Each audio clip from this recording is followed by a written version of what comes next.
불이 잘 안 붙네요. 불도 잘 안 붙네. 아, 됐다.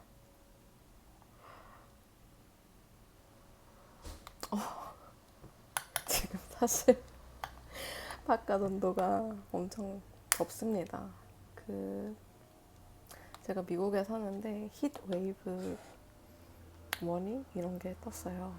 정말 덥고 습합니다.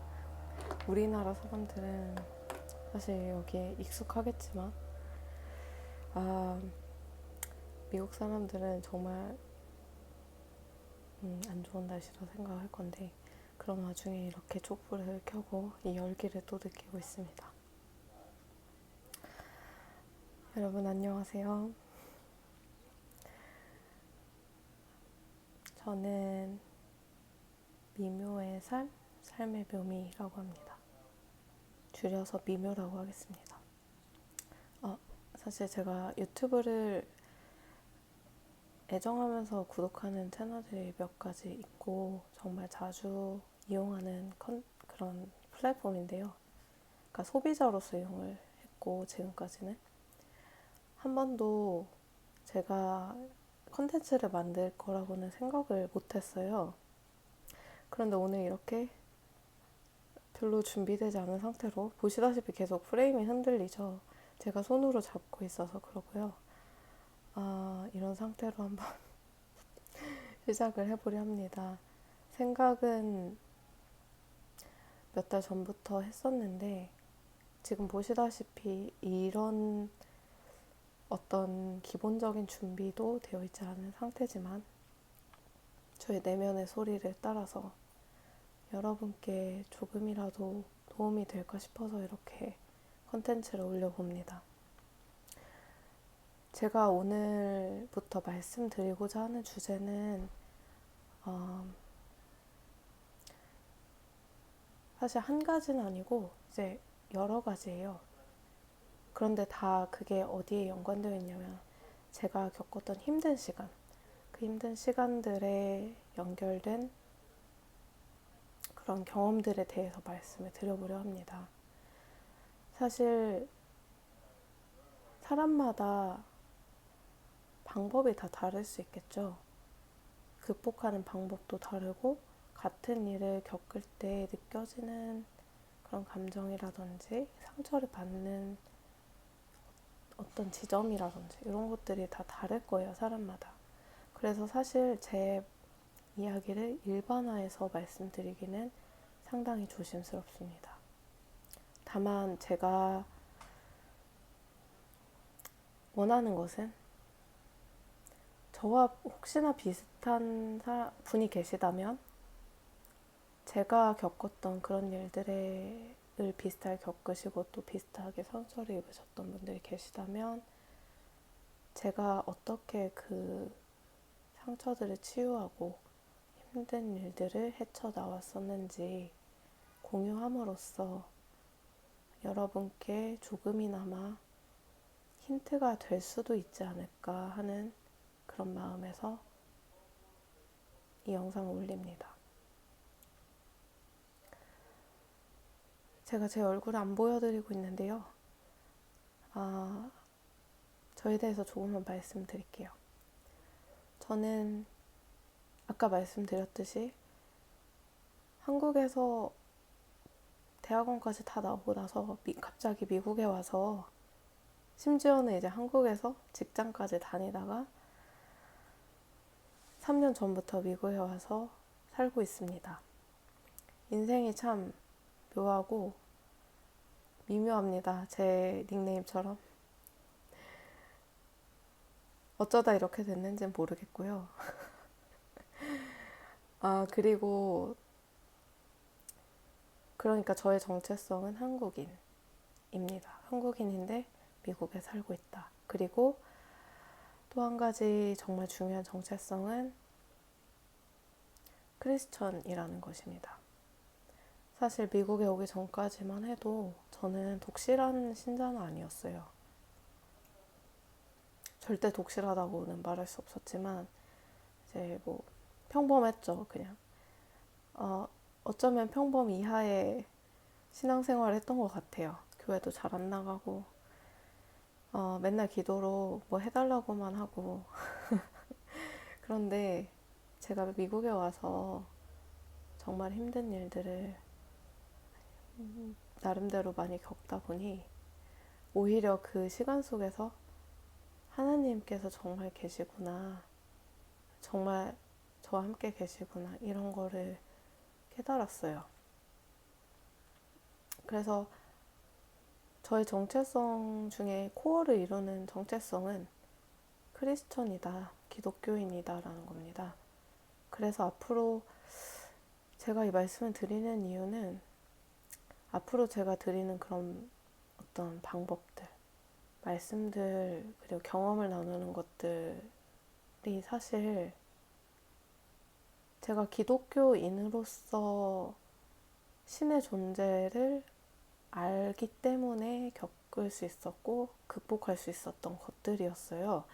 그래서 제가 사실은 예전엔 저도 다른 종교들을 존중하고 또 그것들이 어쩌면 같은 진리에 대해 다른 표현을 하는 그런 차이밖에 없을 수도 있겠다라고 생각을 해왔지만 제가 성경을 공부하고 읽고 또 말씀에 대해 묵상을 하다 보니까 기독교인으로서 신 또는 우주라든지 뭐 무신론자분들의 경우에는 우주라고 생각해 주세요 라든지 그런 식의 말씀을 드리기 어려워졌어요. 예전엔 그럴 수 있었는데 그 이유는 하나님의 계심을 알기 때문입니다.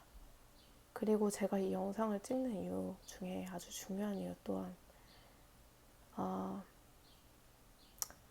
제가 하나님 안에서 받은 그 모든 은혜와 그 모든 치유를 나누고자 하는 목적이 있고요. 또 얼마나 우리가 사랑받고 있는지 그런 것들을 다시 한번 재확인할 수 있는 시간이 되었으면 해서 찍는 것이기 때문에 앞으로 저는 하나님이라고 명확하게 우리 신의 존재를 명명하도록 하겠습니다. 네, 제가 말씀드린 하나님은 기독교 성경에 나오시는 그 하나님이십니다. 서론이 굉장히 길었는데요. 제가 지금 이렇게 초를 켜놓고 그 옆에 보이시죠? 만년필과 노트가 있는데 이 노트를 한번 보여드릴게요. 초를 잠깐 치우고. 제가 이 노트는 올해 1월부터 썼어요. 아이고, 불나겠다. 네, 하루 한 페이지, 새벽 한 페이지 라는 제목을 제가 스스로 지었고 이 만년필을 이용해서 새벽마다 한 페이지씩 적었습니다. 네, 창세기부터 시작을 했는데 뭐 굳이 그렇게 쭉 가진 않았어요. 그냥 그때그때 저에게 주어지는 말씀 한마디로 그냥 아무데나 펴서 읽으면서 필사를 했었습니다. 1월부터였으니까 대략 5개월 정도 됐네요. 얼마 되진 않았어요. 제가 알기로 정말 독실하신 기독교인이신 분들은 때론 몇십 년 동안 필사하시는 분도 계시다고 알고 있어요. 저는 그거에 비하면 완전 애기죠, 애기. 그런데 이 새벽에 한 5시 반쯤에 일어나서 7시 정도까지 쓰고 또 그러니까 필사를 하고 제 생각도 쓰고 이런 것들을 해왔는데 이 시간에 제가 생각지도 못하게 놀라울 만큼 많은 배움을 얻었습니다. 그래서 그 중에서 저한테 정말 크게 도움이 되었던 걸 여러분들이랑 나누고 싶어요. 사실 저는 다른 본업이 있습니다. 그런데 그러다 보니까 이제 계속해서 핑계를 대오면서 아, 오늘은 이것 때문에 못하겠다. 오늘은 또, 일터에서 이런 일이 있어서 못하겠다. 이렇게 많이 핑계를 댔어요. 그런데 계속해서 제 마음속에서 사람들을 하루라도 빨리, 한시라도 빨리 조금 힘든 시간 속에서 도와줄 수 있어야 한다라는 그런 소리가 들려서 오늘 정말 보시다시피 준비가 하나도 안 돼 있는데 이렇게 시작합니다. 네. 오늘은 제가 이걸 보여드리기가 되게 부끄러워요. 사실 이거를 있는 그대로 보여드리기가 좀 그래서 일단 다시 초로 넘어가고 화면을 제가 읽어 드려볼게요. 이거는 만년필 잉크 자국이고요. 한번 초가 너무 뜨거워요. 근데 너무 더워. 잠시만요. 어떻게 하면 좋을까? 정말 이 무더위에 초를 켠다는 이 발상이 별로 좋지 않았던 것 같습니다만 해보겠습니다. 제가 적었던 용서에 대한 이야기를 한번 공유해 보도록 할게요. 찾아야 됩니다. 잠시만요. 어디 있는지 모르겠어.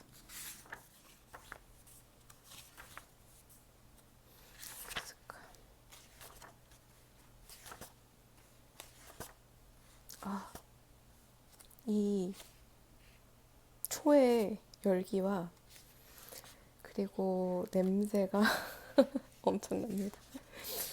이게 무슨 향이냐면 Backyard Honeysuckle이라고 써있는데 정말 그 뒤뜰에서 잔디를 막 깎았을 때 나는 그 풀들의 비명 소리 그런 향입니다.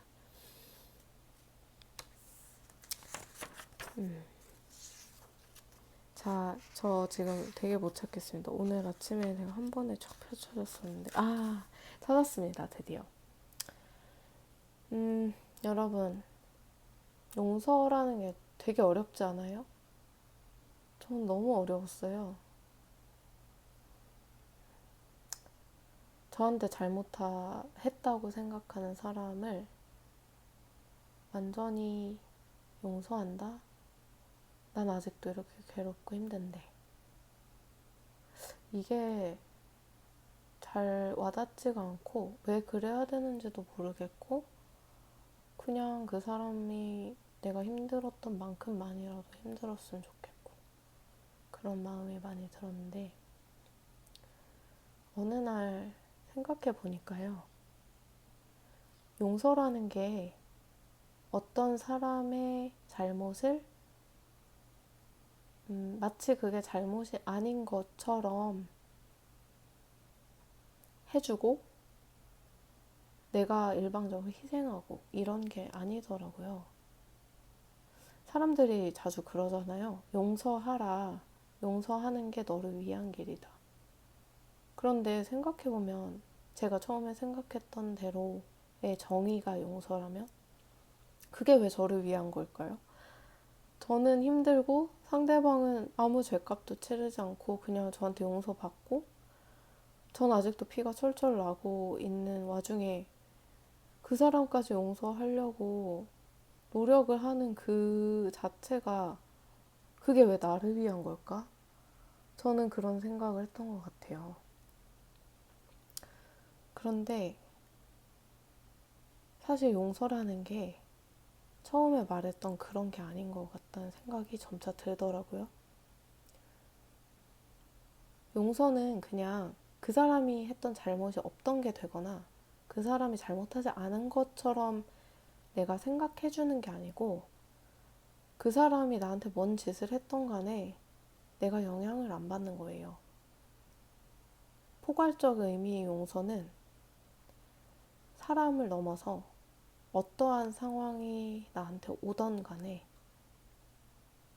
상관이 없이 나는 내 갈 길을 가는 겁니다. 그런 정의라면 용서가 나를 위한 게 맞잖아요. 그죠? 그래서 제가 다시 생각해본 용서의 의미는 꼭 이래야만 한다라는 나만의 고정관념에서 벗어나서 나를 자유케 하는 것입니다. 내가 설정한 어떤 임의의 경계선이 있을 거예요. 이 선은 넘으면 안 돼라든지, 사람이라면 마땅히 이렇게 행동해야 돼라든지, 당연히 이렇게 해야 되는 거 아니야? 라는 것들 있잖아요. 근데 그것들은 사실 당연히 그래야 되는 게 아니거든요. 어떻게 보면 그래도 되고 안 그래도 돼요. 대부분의 경우에. 그런데 우리는 그 잣대를 우리 자신한테도 들이대고 타인한테도 들이댑니다. 타인한테 들이대게 되면 예를 들면 이런 거죠. 결혼을 했는데 상대 배우자가 내가 생각하기에 상대방의 의무라고 생각하는 거, 예를 들면 설거지 혹은 집안일을 돕는다든지 육아를 도와준다든지, 퇴근하고 오면 아이들과 놀아줘야 된다든지, 이러한 어떤 꼭 이래야 한다는 나만의 기준이 있잖아요. 그런 거를 상대 배우자한테 들이대는 것, 그것이 용서의 반대가 되겠죠.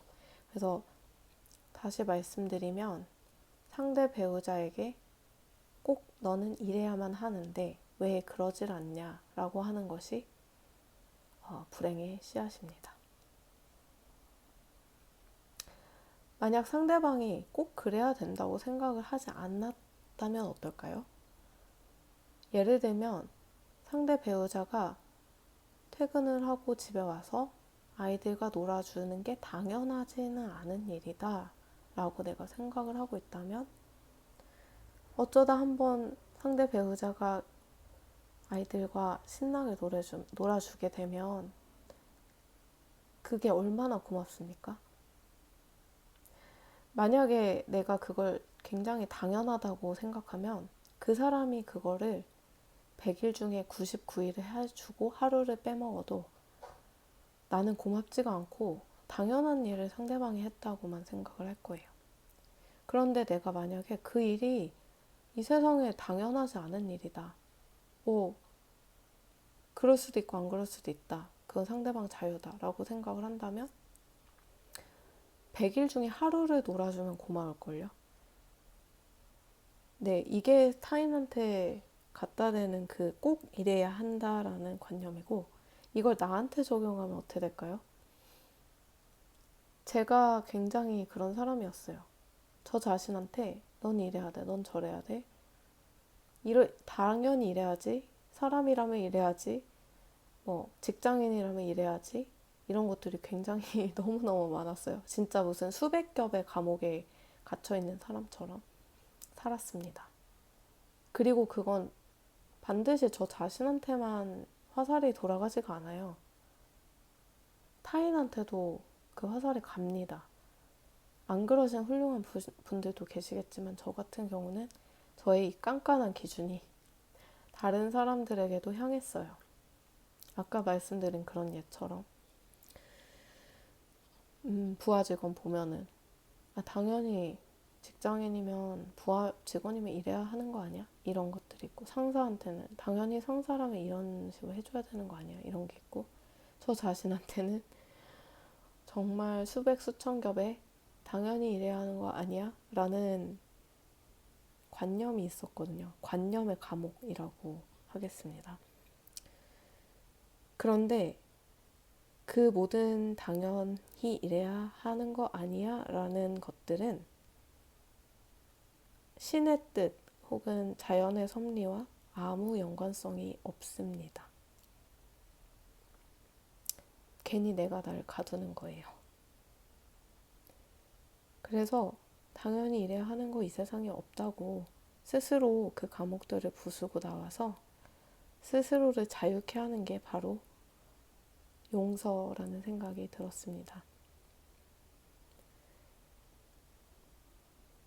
용서는 한마디로 나 자신을 자유롭게 해주는 일입니다. 내가 타인을 비난하든 나를 비난하든 똑같습니다.